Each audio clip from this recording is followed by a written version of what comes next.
ដាក់សាច់ឈុតខ្លីនៅក្នុង MV ខ្មែរតួស្រីគឺលេងខ្លួននៅក្នុងបន្ទប់ស្រាប់តែតួប្រុសចូលមកអ្នកទស្សនាឃើញហើយគឺក្តៅចិត្តនិងក្តៅខ្លួនថែមទៀតផងបងប្អូនជាទីគោរពរាប់អានរឿងដែលកំពុងតែមានការភ្ញាក់ផ្អើលនិងចាប់អារម្មណ៍យ៉ាងខ្លាំងជាមួយនឹងឈុត MV ថ្មីដែលថតដោយកញ្ញាហ្វាហ្វា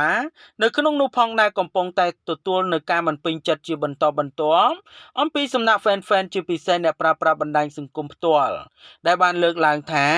ហ្វាហ្វាមិនគួរថតរឿងបែបនេះនោះទេជាពិសេសរឿងបែបនេះគឺយើងធ្លាប់តែឃើញនៅបរទេសគេថតឥឡូវនេះស្រាប់តែមានតារាខ្មែរ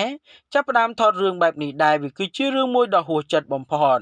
យ៉ាងណាក៏ដោយ fan អ្នកបានទស្សនានៅសកម្មភាពផ្ទាល់ដែលសម្ដែងដោយកញ្ញាហ្វាហ្វាជាមួយនឹងតួប្រុសវាជារឿងមួយដ៏ហួសចិត្តបំផុតហើយក៏ជារឿងមួយដែលស្ទើរតែមិនអាចទទួលយកបាននោះដែរស្របពេលដែលករណីការថតរឿងដ៏ហួសហេតុមួយនេះជាពិសេសនោះដែលយើងធ្លាប់តែឃើញថតបែបលក្ខណៈរឿងកូនជ្រូកនៅបរទេសឥឡូវនេះ fan មួយចំនួនបានលើកឡើងថានៅក្នុងស្រុកនឹងក៏មានរឿងអញ្ចឹងថតឡើងដែរវាជារឿងមួយដ៏ហួសចិត្តបំផុតផងដែររហូតមកទល់នឹងពេលបច្ចុប្បន្នដែល fan អ្នកគាំទ្រជាពិសេសអ្នកប្រើប្រាស់បណ្ដាញសង្គមឃើញហើយបាននិយាយត្រឹមថាហួសចិត្តពុកម៉ែបងប្អូនបាននិយាយអំពីកញ្ញាហ្វាហ្វាប្រកាសជានឹកឃើញដល់អតីតសង្សាររបស់តារា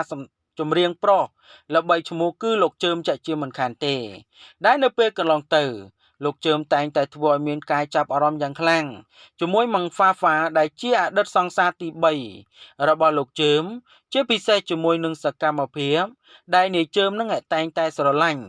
និងប៉ះកន្លែងនេះប៉ះកន្លែងនោះឥឡូវនេះហ្វាហ្វាបែរជាថតរឿងដ៏ហួសចិត្តមួយគឺបែរជាថាជារឿងអប់រំខ្លីទៅវិញនៅក្នុងនោះផងដែរយើងក៏មិនអាចនិយាយអ្វីបានច្រើនដែរដូច្នោះកុំឲ្យប្រិយមិត្តរបស់យើងរងចាំយូរសូមមេត្តាជួយ Subscribe និង Like ដើម្បីទទួលបាននូវព័ត៌មានថ្មីបន្ថែមទៀតពុកម៉ែបងប្អូនជាទីគោរពរាប់អានពាក់ព័ន្ធជាមួយនឹងរឿងរបស់ហ្វាហ្វាកំពុងតែក្លាយជាប្រធានបទយ៉ាងក្តៅកកងក្រោយពេលដែលនាងបានថតរឿងដ៏ហួសចិត្តមួយដែលមានលក្ខណៈស្រាប់ស្រាលេចលើខេត្តក្រមជាពិសេសស្រាប់តែមានបរិះមកដល់នាងក៏បានដោះនៅសម្លៀកបំពាក់ដ៏គួរឲ្យហួសចិត្តមួយនៅក្នុងសកម្មភាពដែលស្ទើរតែនឹកស្មានមិនដល់ក្រោយពេលដែលចេញមកបែបនេះហើយអ្នកប្រើប្រាស់បណ្ដាញសង្គមជាច្រើនបាននាំគ្នារិះគន់យ៉ាងចាស់ដៃដោយបញ្ជាក់ថាមិនក៏មិននាំគ្នាថតរឿងកូនជ្រូកតែម្ដងទៅចាំបាច់អីថតរឿងបែបហ្នឹងអញ្ចឹងបើថាដាក់ឲ្យចំទៅចាំបាច់បញ្ឆិតបញ្ឈៀងដែលធ្វើឲ្យអ្នកមើលគឺរមូលពោះខ្លាំងណាស់ពាក់ព័ន្ធជាមួយនឹងស្រីស្អាតហ្វាហ្វានាងក៏បានចេញមកបកស្រាយថាសូមកុំអល់វិនិច្ឆ័យចាំមើលរឿងនេះឲ្យចប់បន្តទៀតទើបដឹងថាយ៉ាងម៉េចពាក់ព័ន្ធជាមួយនឹងរឿងនេះផងដែរ